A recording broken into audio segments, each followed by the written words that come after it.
Hi hello the daily ഡയറിയിലേക്ക് എല്ലാവർക്കും സ്വാഗതം. അപ്പം എന്താ ഇവിടെ പരിപാടി എന്നല്ലേ? അപ്പം നാളെ ഞങ്ങൾക്ക് അങ്കിളുടെ ആണ്ടുപൂജ കേട്ടോ.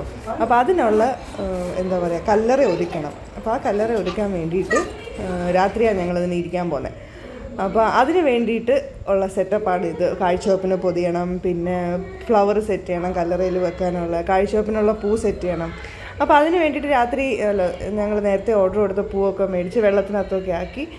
അങ്ങനെ അതിൻ്റെ കൂട്ടത്തിൽ കുറച്ച് കസിൻസ് എല്ലാവരും ഉണ്ടല്ലോ, എല്ലാവരും ഇല്ല, കുറച്ച് പേരുണ്ട്. അപ്പോൾ ഞങ്ങൾ എല്ലാവരും കൂടി ഇരുന്ന് ആ പരിപാടിയൊക്കെ അങ്ങ് തീർക്കാമെന്ന്. ശരിക്കും പറഞ്ഞാൽ ഇത് 2-3 മണിക്കൂർ കൊണ്ടൊന്നും തീരാവുന്ന പരിപാടിയായിരുന്നു കേട്ടോ. പക്ഷേ ഞങ്ങൾ എല്ലാവരും കൂടെ കൂടിയപ്പോഴത്തേക്ക് ഒരു 10 മണിക്കൂറെങ്കിലും എടുത്ത് കാണും. കാര്യം ഞാനൊരു 10:30 ആയപ്പോഴത്തേക്ക് ഞങ്ങൾ ഡിന്നറൊക്കെ കഴിഞ്ഞിട്ട് ഞങ്ങളിത് ചെയ്യാനിരുന്നതാണ്.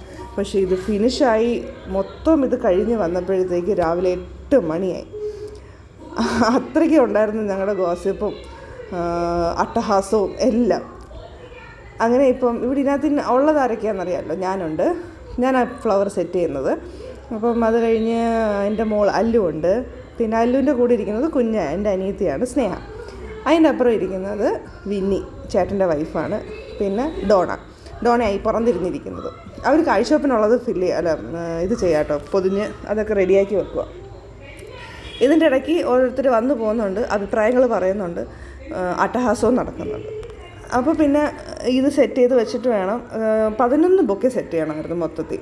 അപ്പം അത് സമയമെടുക്കും എന്നറിയാവുന്നതുകൊണ്ട് തന്നെ ആദ്യം ഞാൻ വിചാരിച്ചത് ഉറങ്ങി എഴുന്നേറ്റിട്ട് ഒരു 3 മണിയൊക്കെ ആകുമ്പോൾ സെറ്റ് ചെയ്യാൻ. പക്ഷെ അത് നന്നായി അങ്ങനെ ചെയ്യാഞ്ഞത്. ഇടയ്ക്കൂടെ പോകുന്നത് എൻ്റെ അനിയനാണ് കേട്ടോ, ക്രിസ്. അവൻ വന്നിരുന്നു കഴിഞ്ഞാൽ പിന്നെ ഒരു രക്ഷയില്ല, ചളുവാടിയാണ്. ഇതിൻ്റെ ഇടയ്ക്ക് സ്നേഹയ്ക്ക് ജോലിയുണ്ട്, അവൾ ജോലിയും ചെയ്യുന്നുണ്ട്. അവൾക്ക് എക്സാമും കേട്ടോ, മറ്റന്നാൾ എക്സാമാണ്. നാളെ കഴിഞ്ഞ് എക്സാം ഉള്ളവളാണ് അവിടെ ഇരുന്നുകൊണ്ട് ചളവടിക്കുന്നത്. രാത്രി പഠിക്കണമെന്ന് പറഞ്ഞ് ഉറക്കം എഴുന്നേറ്റിരുന്നതാണ്. അങ്ങനെ ഒരു വിധം. അപ്പോൾ ശരിക്കും പറഞ്ഞാൽ ഞങ്ങൾ 4-5 പേരായിട്ട് തന്നെ രാത്രി മുഴുവൻ അട്ടഹാസമായിരുന്നു. ആരും ഞങ്ങൾ ഉറങ്ങാൻ സമ്മതിച്ചിട്ടില്ല. എല്ലാവരും ഞങ്ങളുടെ അട്ടഹാസം കേട്ടുകൊണ്ട് തന്നെ കിടന്നു. ഇതിൻ്റെ ഇടയ്ക്ക് നോക്കണ്ടേ, ബ്ലൂ ടീഷർട്ട് ഇട്ട് വന്നിരിക്കുന്നത് ചേട്ടനാട്ടോ. അപ്പോൾ ഇവർ ഈ ഡോണയുടെയും ഡീൻചേട്ടൻ്റെയും പപ്പായുടെ ആണ്ടാണ്. കഴിഞ്ഞ വർഷം ഈ സമയം അങ്കിള് ഞങ്ങളെ വിട്ടു പോകുന്നത്. അപ്പം അതിൻ്റെ ആണ്ട് പരിപാടിക്കുള്ള പ്രിപ്പറേഷൻസാണ് ഈ കാണുന്നത്. അങ്കിളിന് വയ്യായിരുന്നു, സുഖമില്ലാതായിരുന്നു. പക്ഷെ പെട്ടെന്നുള്ള ഒരു സംഭവമായിരുന്നു, ഭയങ്കര ഷോക്കിംഗ് ആയിരുന്നു. ഞങ്ങളുടെ ഒരു അങ്കിളും കൂടെ അന്നേ ദിവസം തന്നെ ഞങ്ങളെ വിട്ടുപോയി. അപ്പോൾ എന്തായാലും ജനിച്ച ഒരു ദിവസം മരിക്കണമല്ലോ. അങ്ങനെ ഒരുപാട് പേരെ മിസ് ചെയ്തു. ആരെയൊക്കെ മിസ് ചെയ്തു എന്ന് പറയട്ടെ. മിനിലെ മിസ് ചെയ്തു, സൻചേട്ടൻ, സന്ദീപേട്ടൻ, സ്മൃ ചേച്ചി, സരിത ചേച്ചി, അങ്ങനെ കുറേ ആൾക്കാരെ മിസ് ചെയ്തു കേട്ടോ. പിന്നെ ഞങ്ങളുടെ കൂടെ ഇല്ലാത്ത അപ്പൂനെ മിസ് ചെയ്തു. എല്ലാവരെയും അങ്ങനെ ഒരുപാട് മിസ് ചെയ്തു. പക്ഷേ എങ്കിലും കുഴപ്പമില്ല, കുറേ ഗോസിപ്പും കുറേ ചിരിയും അങ്ങോട്ടും ഇങ്ങോട്ടുള്ള കളിയാക്കലും ഒക്കെ ആയിട്ട് ഭയങ്കര രസമായിട്ട് പോയി. ഇതുപോലെ പണ്ടൊക്കെ ഞങ്ങളിങ്ങനെ ഗ്യാദർ ചെയ്യും. അതാ ഓർമ്മ വന്ന്, പണ്ട് ഒരു കല്യാണം വരുമ്പോഴോ അല്ലെങ്കിൽ ഇതേപോലെ ഒരു പുത്തൻ കുർബാനയോ ജ്ഞാനസ്നാനമോ ഒക്കെ വരുമ്പോഴാണ് ഞങ്ങളെല്ലാവരും കൂടി ഇങ്ങനെ കൂടുന്നത്. രാത്രി എല്ലാവരും കൂടെ ഒരുമിച്ച് ഒരു റൂമിൽ കിടന്നുറങ്ങുക, പ്രേതം കളിക്കുക, അതിനകത്ത് ഒരാൾ തലവഴിയെ ഷീറ്റിട്ട് മൂടിയിട്ട് പ്രേതമായിട്ട് വരിക, ഇതൊക്കെ തന്നെയായിരുന്നല്ലോ. അപ്പോൾ ഭയങ്കര നൊക്ലാജിയാണ്. ഇതിനിടയ്ക്ക് ഞാൻ അവിടെ എന്താ ചെയ്യുന്നതെന്നായിരിക്കും, ഞാനൊരു ഫ്ലവർ ഹാർട്ട് ഷേപ്പിൽ സെറ്റ് ചെയ്യാനാണ് നോക്കുന്നത്. എത്ര നോക്കിയിട്ട് അതങ്ങോട്ട് സെറ്റ് ആവുന്നുമില്ലായിരുന്നു. ആ ഹാർട്ട് ഷേപ്പ് അല്ലായിരുന്നു, അത് ഏതോ ഒരു ഏങ്കോണിപ്പ് ഷേപ്പിലാണ് വന്നുകൊണ്ടിരുന്നത്. പക്ഷെ കുഴപ്പമില്ല, ഒരുവിധം അവസാനം ഞാനത് ബോറടിച്ചു. ഒരു 2 മണിക്കൂർ. ഇതിപ്പോൾ നിങ്ങൾ ഈ കാണുന്ന പരിപാടി 15-16 മിനിറ്റിൽ കാണുന്ന ഈ പരിപാടി എന്ന് പറയുന്നത് രാത്രി 10:30 തുടങ്ങി രാവിലെ 8 മണിക്ക് തീർന്ന പരിപാടിയാണ്. നിങ്ങളിപ്പോൾ ഇത്രയും കാണുന്നത്. ഇപ്പോൾ ഇത്രയും നേരം ഞാൻ സംസാരിച്ചത് 2 മണിക്കൂറത്തെ പരിപാടി. 2 മണിക്കൂർ എടുത്താൽ ഞാൻ ആ ഒരു ഹാർട്ട് ഷേപ്പ് വന്നിട്ടായില്ല. അവസാനം ഞാനത് എക്സോസ്റ്റഡ് എന്ന് പറഞ്ഞാൽ പോരല്ലോ, അങ്ങേ അറ്റത്തെ എക്സോഷനായിരുന്നു. തീരെ ശരിയാവാഞ്ഞപ്പോൾ ഞാനതവിടെ മാറ്റി വെച്ചിട്ട് അടുത്തത് എടുക്കാൻ നോക്കി കേട്ടോ. കാര്യം ഒരുപാട് ഞാൻ ശ്രമിച്ചു അതൊന്ന് ഹാർട്ട് ഷേപ്പ് ആക്കി എടുക്കാൻ വേണ്ടിയിട്ട്. പിന്നെ ഹാർട്ട് ഷേപ്പ് ആക്കി അവസാനം 11 ബൊക്കെ ചെയ്യാനുള്ള പൂ തികയോന്ന് വരെ സംശയമായിപ്പോയി. പക്ഷെ ഒരുവിധം കുഴപ്പമില്ലായിരുന്നു. പിന്നെ അടുത്തത് 2 സ്ക്വയർ ബൊക്കെ അങ്ങനെ എൽ ഷേപ്പിലൊക്കെ ചെയ്യാൻ വേണ്ടിയിട്ടായിരുന്നു. പിന്നെ ഈ ബൊക്കെ ചെയ്യുന്നത് എനിക്ക് ഭയങ്കര ഇഷ്ടമുള്ള കാര്യം കേട്ടോ. ഈ ഫ്ലവർ അറേഞ്ച്മെൻറ്റ്, ക്രാഫ്റ്റ്, ഡ്രസ്സിൻ്റെ വർക്ക്, ഇതൊക്കെ എനിക്ക് ഭയങ്കരമായിട്ട് സന്തോഷം തരുന്ന കാര്യങ്ങളായതുകൊണ്ട് തന്നെ ഞാൻ എൻജോയ് ചെയ്താണ് ചെയ്യുന്നത്. അതുകൊണ്ട് എത്ര എക്സോസ്റ്റഡ് ആയാലും വീണ്ടും തിരിഞ്ഞ് അതിനകത്ത് തന്നെ വരും. ഈ ഫ്ലവേഴ്സിൻ്റെ അറേഞ്ച്മെൻറ്റ്, കളർ പാലറ്റ്, അതൊക്കെ ഭയങ്കര ഇഷ്ടമാണ്. ഇതിൻ്റെയൊക്കെ നടുക്കിരിക്കാൻ എനിക്ക് ഭയങ്കര ഇഷ്ടമുള്ളൊരു കാര്യം. അതുകൊണ്ട് തന്നെയാണ് ഈ സൈഡിലായിട്ട് ഈ ഒരു പ്രൊഫഷനും എടുത്തു പോകുന്നത് കേട്ടോ. പിന്നെ വീഡിയോ ക്രിയേറ്റിംഗ്, വീഡിയോ മേക്കിംഗ്. അപ്പം നിങ്ങൾ എൻ്റെ വീഡിയോ കണ്ടിട്ട് പോകുമ്പം ഇഷ്ടപ്പെടുവാണെങ്കിൽ ഒന്ന് സബ്സ്ക്രൈബ് ചെയ്തേക്കണേ. അപ്പം നിങ്ങളുടെ സപ്പോർട്ട് ഉണ്ടെങ്കിലേ ഇങ്ങനെ പുതിയ പുതിയ വീഡിയോസൊക്കെ എടുക്കാനും ഇടാനും ഒക്കെ തോന്നുള്ളൂ. അപ്പം സബ്സ്ക്രൈബ് ചെയ്യണം. കൂട്ടത്തിൽ ആ ബെൽ ബട്ടണും കൂടെയൊക്കെ ഒന്ന് എനേബിൾ ചെയ്തിട്ടാൽ ഞാനിടുന്ന വീഡിയോസിൻ്റെ നോട്ടിഫിക്കേഷൻസ് നിങ്ങൾക്ക് വരും. പിന്നെ അതുപോലെ നിങ്ങളുടെ കമൻസും ഒക്കെ ഇടാം കേട്ടോ. അപ്പോൾ ഞങ്ങളുടെ സംസാര വിഷയം ഞങ്ങളുടെ കൂട്ടത്തിലുള്ള ആൾക്കാരെ പറ്റി തന്നെ ഗോസിപ്പ് ചെയ്യാമെന്ന് തന്നെ കേട്ടോ. അതൊരു സുഖം, എന്താണെന്നറിയത്തില്ല. പിന്നെ എൻ്റെ അനിയൻ കുട്ടു ജോലി ചെയ്യുന്നത് ഡീൻ ചേട്ടൻ്റെ കമ്പനിയിൽ തന്നെ. അതായത് ഡീൻ ചേട്ടനാണ് അവൻ്റെ ബോസ്. അപ്പോൾ അവരുടെ കമ്പനിയിലെ കുറേ വിശേഷങ്ങളൊക്കെ പറഞ്ഞ് കളിയാക്കി ചിരിച്ച് ഒരു രക്ഷയില്ലായിരുന്നു. അപ്പം ഇടയ്ക്ക് സ്നേഹയാണ് അവരുടെ അടുത്ത് കണ്ടിട്ട് കൊള്ളാവോ ഇല്ല എന്നൊക്കെ പറയുന്നത്. അപ്പോൾ ഇത് ശരിക്കും പറഞ്ഞാൽ രാത്രി 1:30-2 മണിത്തെ പരിപാടിയാണ് കേട്ടോ. അപ്പം പപ്പായ്ക്ക് കാല് വയ്യാത്തതുകൊണ്ട് ഇങ്ങനെ വേദന ആയതുകൊണ്ട് സഹിക്കാൻ വയ്യാത്തതുകൊണ്ട് ഇങ്ങനെ ഇറങ്ങി നടക്കുക. ഇടയ്ക്കിടയ്ക്ക് അല്ലുവും വരുന്നുണ്ട്. അല്ലു ഉറങ്ങി എഴുന്നേറ്റിട്ട് ഞങ്ങളുടെ അട്ടഹാസമൊക്കെ കേട്ടിട്ട് അവൾക്ക് ഒരു രക്ഷയില്ലാതെ അവളും വന്നിട്ടുണ്ട്. ശരിക്കും പറഞ്ഞാൽ ഇവരെല്ലാവരും എനിക്ക് കൂട്ടിരുന്നതാണ് കേട്ടോ. അതായത് ഞാൻ ഒറ്റയ്ക്ക് ഇരുന്നതൊക്കെ ചെയ്യണമല്ലോ, ഇത്രയും ഒരുമിച്ച് ഒറ്റയ്ക്ക് ഇരുന്ന് ചെയ്യണ്ടേ, അതിനെനിക്ക് എല്ലാവരും കൂടെ കൂട്ടിരുന്നത് കേട്ടോ. വിന്നി കുറച്ച് കഴിഞ്ഞപ്പോഴത്തേക്ക് പോയി കിടന്നുറങ്ങി. കാര്യം സ്റ്റീവ് ഉണ്ടായിരുന്നതുകൊണ്ട് അവന് ഒറ്റയ്ക്ക് കിടക്കണ്ടല്ലോ. അങ്ങനെ വിന്നി ക്ഷീണിച്ചപ്പം വിന്നി പോയി കിടന്നുറങ്ങി. പിന്നെ ഞങ്ങൾ 5 പേരായിരുന്നു. 5 പേരും കൂടി ഇരുന്ന് എന്തോ ഒരു അട്ടഹാസമായിരുന്നു എന്നറിയാമോ. എന്തായാലും നല്ലൊരു ദിവസമായിരുന്നു. കുറച്ച് വിഷമങ്ങളൊക്കെ ഉണ്ടെങ്കിലും കുഴപ്പമില്ല. അങ്കിളിനെയൊക്കെ ഒരുപാട് മിസ് ചെയ്തു.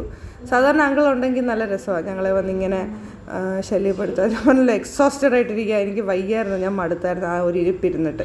താഴെ ഇരുന്ന് ഇങ്ങനെ ചെയ്യണ്ടേ. അപ്പം അതുകൊണ്ട് തന്നെ ഒരുപാട് അപ്പോൾ ഇരുന്നാൽ പറ്റത്തില്ല, ചെയ്തേ പറ്റത്തുള്ളത് കൊണ്ട് അടുത്തത് എടുക്കാൻ പോയി. ഒയാസിസ് അവിടെ ഞാൻ വെള്ളത്തിൽ മുക്കിയിട്ടിട്ടാണ് വന്നത്. അപ്പോൾ എന്താ പറഞ്ഞേ അങ്കിള്. അപ്പോൾ നമ്മളിങ്ങനെ ചെയ്യുമ്പോൾ അങ്കിള് വരും നമുക്ക് വിശേഷങ്ങൾ പറയാനും. അങ്കിള് ഞങ്ങളെ ഇങ്ങനെ കളിയാക്കി, ഞങ്ങളെ ഇങ്ങനെ ശല്യപ്പെടുത്തി ഒക്കെ ഇങ്ങനെ ഇരിക്കും. അപ്പോൾ ഇവിടെ വരുമ്പം ശരിക്കും പറഞ്ഞാൽ അങ്കിളുടെ എൻ്റർടൈൻമെൻറ്റ് ഉള്ളതുകൊണ്ടാണ് ഞങ്ങൾ ഇങ്ങോട്ട് എപ്പോഴും വരുന്നത്. പക്ഷേ ഇപ്പം കുറച്ച് നാളായിട്ട്, ഒരു വർഷമായിട്ട് ആ ഒരു എൻ്റർടൈൻമെൻറ്റ് ഫാക്ടറൊക്കെ ഭയങ്കരമായിട്ട് ഞങ്ങൾ മിസ് ചെയ്യുന്നുണ്ട്. ഈ കണ്ണുള്ളപ്പോൾ കണ്ണിൻ്റെ വില അറിയത്തില്ല എന്ന് പറയുന്നത് പോലെ തന്നെയാണ്. എന്തായാലും ജനിച്ച ഒരു ദിവസം മരിക്കണമല്ലോ. അങ്ങനെ ഒരുവിധം അടുത്തത് ഞാൻ സ്റ്റാർട്ട് ചെയ്തിട്ടുണ്ട്. പിന്നെന്താ, അതും കുറച്ച് കഴിഞ്ഞൊക്കെ കഴിഞ്ഞ് ചെയ്തു. അപ്പോൾ നിങ്ങൾ വീഡിയോ കാണുക കേട്ടോ. കണ്ടിട്ട് പോകുമ്പോഴത്തേക്ക് ഇഷ്ടപ്പെടുവാണെങ്കിൽ നേരത്തെ പറഞ്ഞ പോലെ ലൈക്ക് ചെയ്യണം, ഷെയർ ചെയ്യണം, ഒന്ന് സബ്സ്ക്രൈബ് ചെയ്തേക്കണേ. എന്നാലല്ലേ പുതിയ പുതിയ വീഡിയോ ഇടാനൊക്കെ നമുക്ക് തോന്നുള്ളൂ. ഓക്കേ.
അങ്ങനെ ഒരു രാത്രി മുഴുവൻ നീണ്ടു നിന്ന വർക്കിൻ്റെ ഒരു ഔട്ട്പുട്ടാട്ടോ നിങ്ങളീ കാണുന്നത്. രാവിലെ 8 മണിയായപ്പോഴേ ഇതെല്ലാം തീർന്നത്. പക്ഷെ എന്നാലും നല്ലൊരു സന്തോഷമുണ്ട്. നല്ലൊരു രാത്രിയായിരുന്നു. കുറേ ഗോസിപ്പ് ചെയ്തു, കുറേ ചിരിച്ചു കളിച്ചു. അപ്പോൾ ബാക്കി വിശേഷങ്ങളൊക്കെ ആയിട്ട് അടുത്ത വീഡിയോയിൽ കാണാം കേട്ടോ. ബൈ.